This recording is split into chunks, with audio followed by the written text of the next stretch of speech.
Hi, my name is Michael Reid, and I'm the president and CEO at 123efile.com. I'm really excited about this series. We're going to be helping teaching you guys everything from A to Z. Today, we're talking about how to fill out a proof of service. If you find value, smash the like button. Let us know in the comments what videos you would like me to make to be able to help you do what you do better. Thank you so much. We appreciate you supporting 123efile.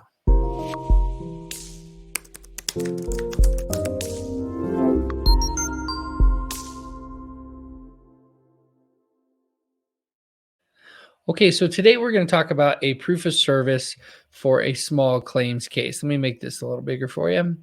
So if you see up here, this appears at first glance to not be filed.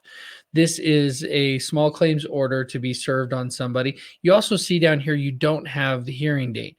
Now, this is what a lot of courts are doing, and it's confusing a lot of our clients that are using the portal, and they're emailing us, what do I do? Is it filed? Okay, look up here at the top of the small claims document. You see up here, it says electronically filed, but there's another problem.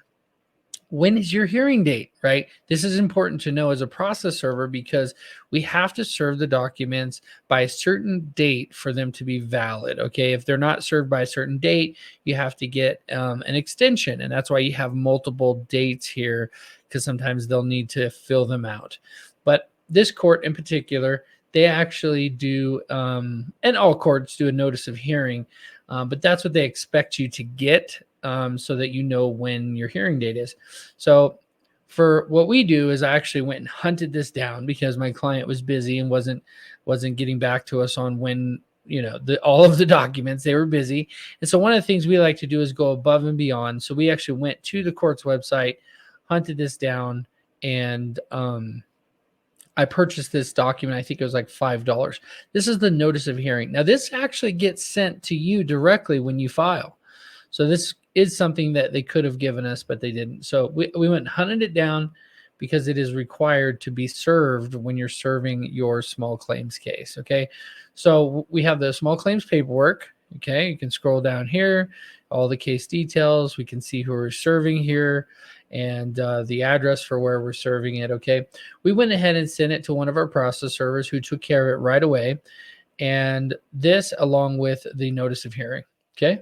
Took care of it the same day. And we do have servers nationwide in every zip code of the country. And we try really hard to foster those relationships.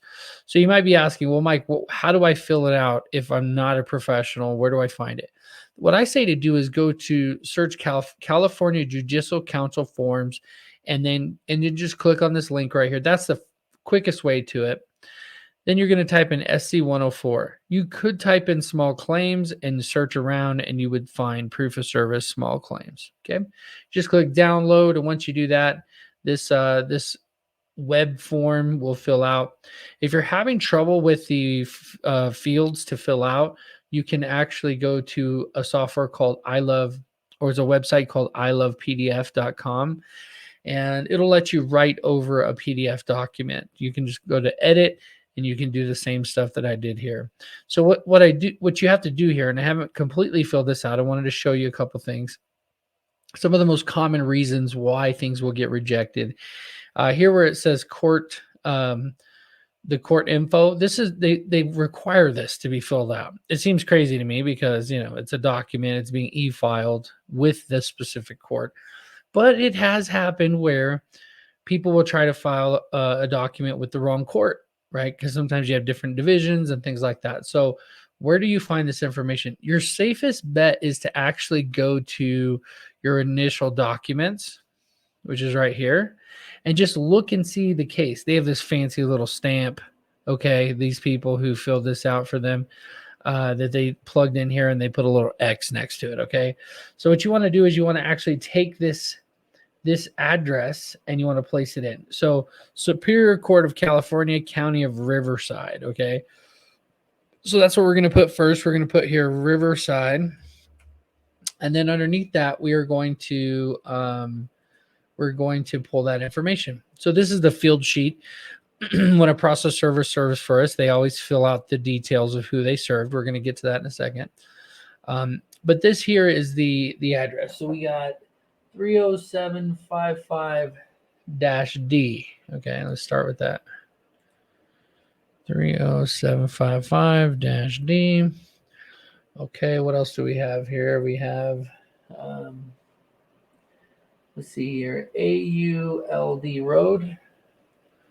Interesting name. Interesting name. AULD Road.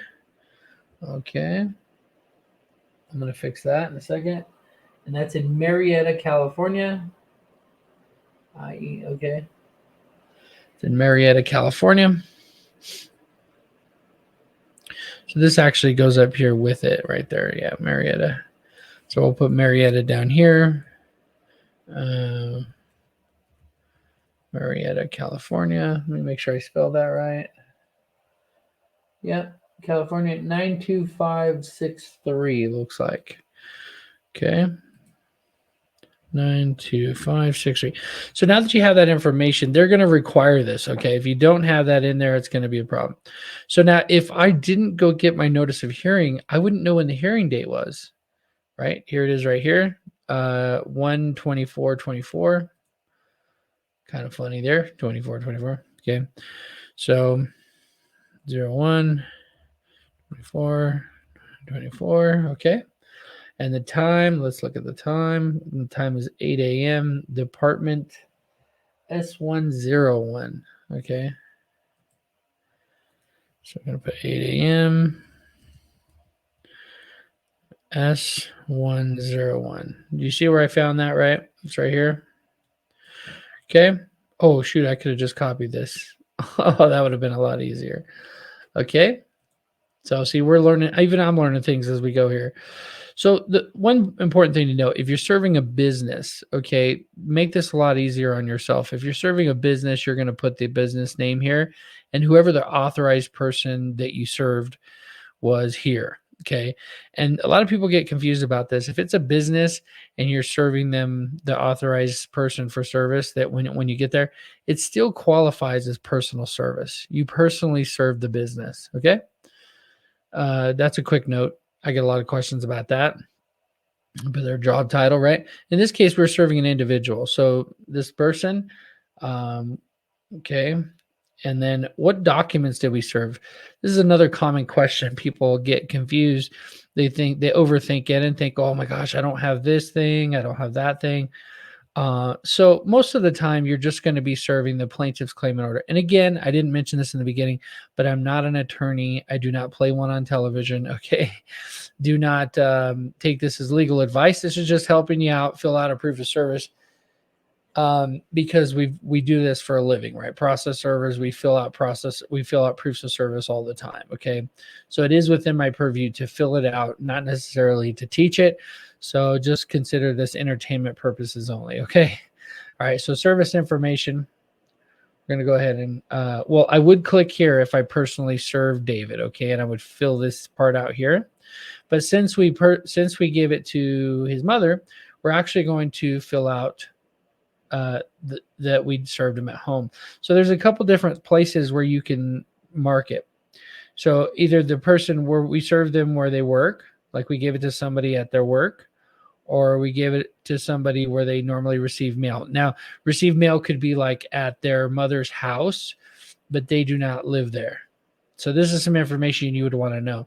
I also want to point out, it's obvious if you're in the industry, but if you're not, you cannot serve these yourself. Okay. If your name is here, let's see, this is Malik. This guy's serving this guy, right? So it's last name versus last name, right? But if your name is here, let's say it's a husband against a wife, you cannot serve him. You have to have somebody else serve the documents. Okay. And it actually spells that out for you in here. It says, says right here, instructions to serve 18 years of old or older and not named in the case. Okay. So it's pretty obvious, but if you haven't been in the industry, you wouldn't know. Okay. So there it is. All right. So we check the box. This is one thing people miss is we did serve a notice of hearing. So let's go ahead and just plug that in there. So notice of hearing. So we're going to put the notice of hearing right here because that was also served, right? Now, there's some other stuff here. You can read through this, but basically sometimes there are other documents served. And if you did serve them, you could separate them by a comma here and put, all the other documents that you have to list them out by name though. Okay. Whatever it says in the caption there, what it was, that's what you're going to put. Oftentimes you can find those at the bottom of the document as well, but not in the case of this, I guess. Okay. So let's keep going. So we filled out the information. One thing, well, we'll get to that. But so if you look here, I put the date, okay, the time, and the address, and then the person that we delivered it to. I put it over here. It's a little odd because the way the field formed is it wanted to put it over the text. So I'm going to show you in a second a creative way to fix this, because as you can see, I'm clicking here and it's not letting me put a case number in this case number field or the case name in the case name field. So when I excuse me. So when I download this, if it doesn't show up here automatically from the information up here, then I'm going to have to put it here, because it will get your document rejected. I know it seems silly, but it's a second page, and sometimes somebody could take a second page of this same document and put it on the back of another document and try to pass that off as as valid service because it has a signature, right? Once it's signed. Okay. So if you're going to subserve, that's what it's called when you give it to somebody else, you have to also mail it. So what we're doing is today, it was served yesterday. Today, we're going to go ahead and put it in the mail from our local corporate office. And then we're just dropping it in the post office mail drop. Okay. Pretty easy. That's the best way to do it. Here's our process server's name, phone number, address. Okay. And so you fill this out. You put your process server's county registration. I just sent him an email asking him for that. I did not have it on file. And then what I'm going to do is I'm going to Dropbox sign this to him, and he's going to go ahead and sign it for us. And then I'm actually going to file it here on our portal. So once you have the proof of service like we did, we go ahead, come back here where we've started our case, and we're going to type in proof of service, and you're going to see here small claims. We're going to select that. We're going to click on upload. We're going to upload the most recent proof that we have signed. Okay, then we're going to hit done. Done adding documents. We're going to go service type. This was substituted service. It was served yesterday. Fee for service was $150 roughly. The person we served was Nancy Pierce. Okay. It's interesting. They're basically having us fill out the proof of service again. Okay. So this is being filed by the plaintiff. We're filing it, but we're filing it on behalf of the plaintiff. The party that was served was David. Now, people get confused about that. They're like, well, David wasn't served. Yes, David was effectively served by subservice. Okay. So Nancy was served on behalf of David. So, yes, it is the party that was served. We're going to go ahead and give an email e-service notification to our client. You don't have to do that. It's just a nice way to give him a copy of what was signed right away. If you needed to have something served when you're filing with us, you can select this box, and we'll go ahead and send you an email letting you know how to order our services. Select payment account. It's always good to have two payment accounts. I have an e-check account attached as well as a debit card attached, because if there's a rejection, there's a $25 fee that the court charges us. It's a processing fee. A processing fee. If you don't have if you're not an attorney, you're not going to see this section. As an e-filing provider, I'm not an attorney, but I go ahead and I have a special case account here. But if you're a paralegal, you're going to need to put the attorney in here. Hopefully you've already added your attorney. If you have a reference number, you can put that in here. I actually do have a reference number, so I'm going to select that up here from my system. Okay, so plug that in here. courtesy email notice. We're already giving a notice to the client here, SA Demand LLC, but we're actually going to go ahead and add here my email address just to make sure. Service at 123 eFile. So if you wanted anyone else to get a copy of this, you could do it just by separating it by a comma and then adding the other email addresses there. Super simple. Okay. Notice to the clerk. This is where you would tell the clerk, hey, I couldn't find the document type, or please set the hearing for this date, or whatever other things you want to tell the clerk. This is not for our staff. This is actually a note that the clerk gets to see directly. So I have verified my e-filing information. I'm going to hit submit filing. And now this proof of service is going to be, it goes into pending. Now you get an email once it goes into pending. And but that's not the file document. It's important to note that until it says accepted, it's not filed with the court yet. And you can come back here.